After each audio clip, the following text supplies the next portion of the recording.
Hello and welcome to the Quiver channel. I'm Jason, your host. I haven't put my bed away yet because I haven't been in bed yet. It's what time is it? 6:58 a.m. Had a bit of a meltdown last night. You see, I've been setting up all my retro stuff. Well, once I got the main computer working, I thought, I'll try and get all my other stuff working that's in various states. So I tried my Atari 2600. Not working anymore. I tried my Xbox original.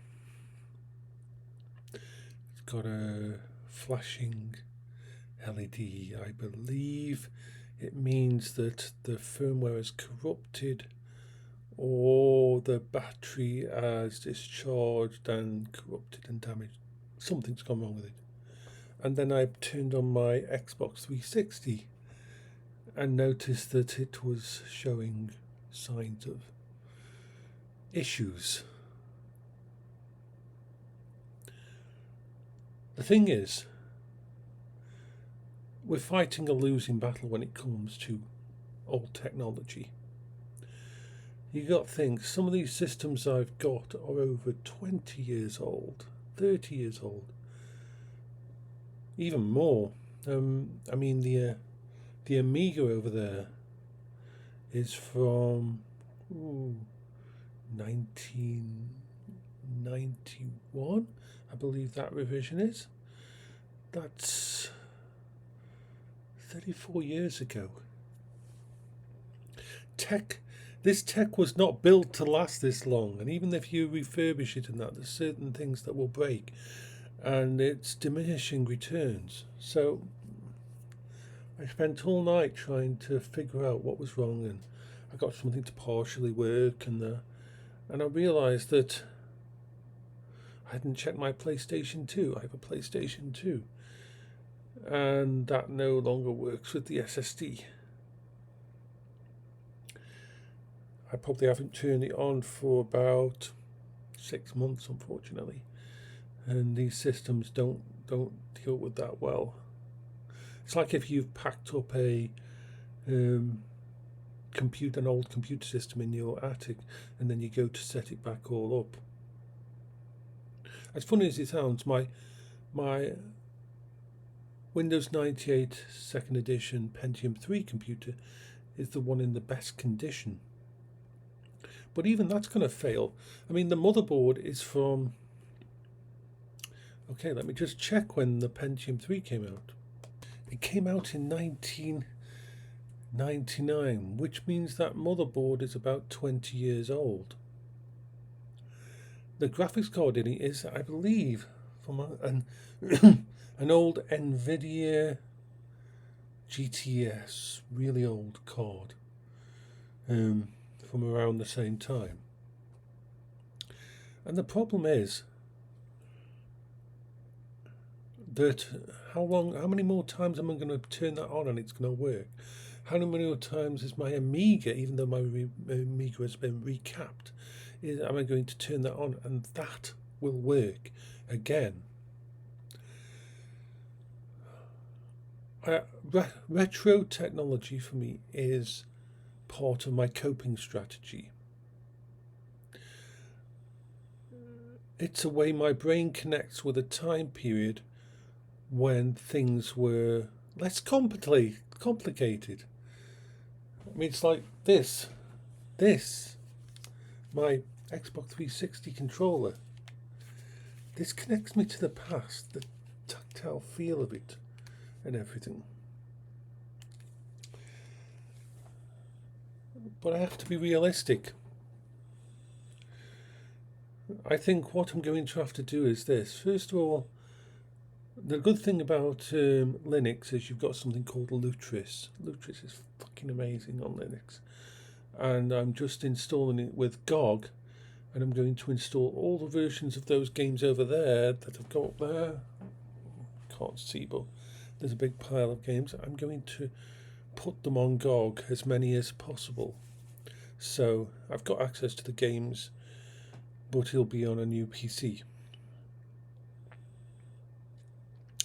I might look into the price of one of these Atari 2600 minis that have all the games on, and you can use them on a modern PC, and they're a modern piece of technology. And the same for the Amiga Mini and that. I might look into all of these things, because when I do my refresh of technology later this year, that would be a way to go if I want to keep those kind of things and not just run everything through an emulator. The good thing is my arcade machine over there is in very good condition, and it's modern technology. It should last 10 years, hopefully. I don't know, but technology doesn't seem to last as long as it used to. But we can hope. So that's why I couldn't sleep at all last night. I got the bed out. The dog slept on the bed. I'll be going to bed at some point in time today, of course, but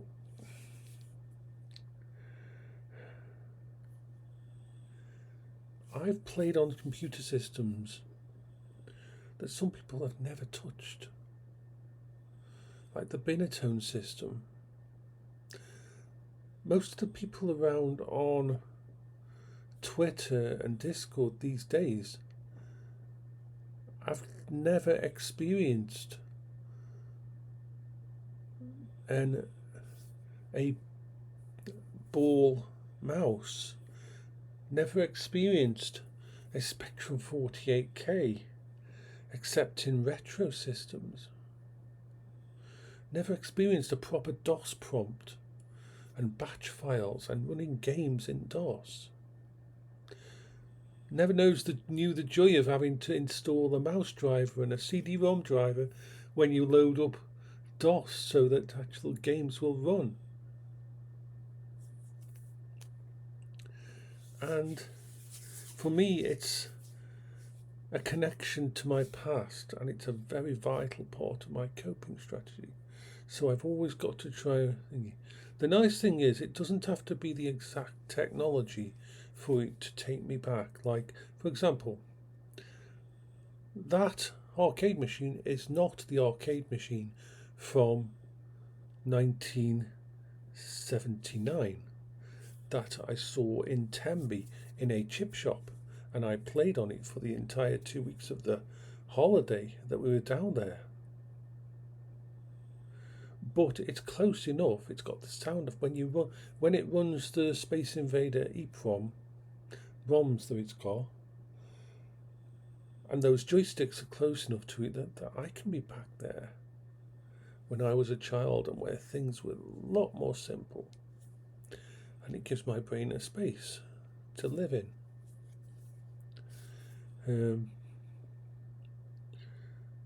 So all I can do really is adapt to modern technology for these things, but do so in a way that is realistic.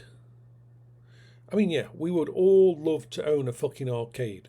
Oh my god, if I won the lottery, I would fucking build a version of Flynn's arcade from Tron. I would kit it out with fucking every kind of arcade machine possible, and I would hire someone full-time, old-style electronic to maintain and repair everything. But we don't have that kind of money. We don't have that kind of option for the future. I've got to work within my boundaries, very strict boundaries. So a lot of my concerns are to do with modern tech and how it seems to be built with obsolescence built in. Anyway, I'm going to stop rambling. I'm going to just mess with a few things. I've figured out a few bits and pieces that might work, might not work. So bye-bye for now.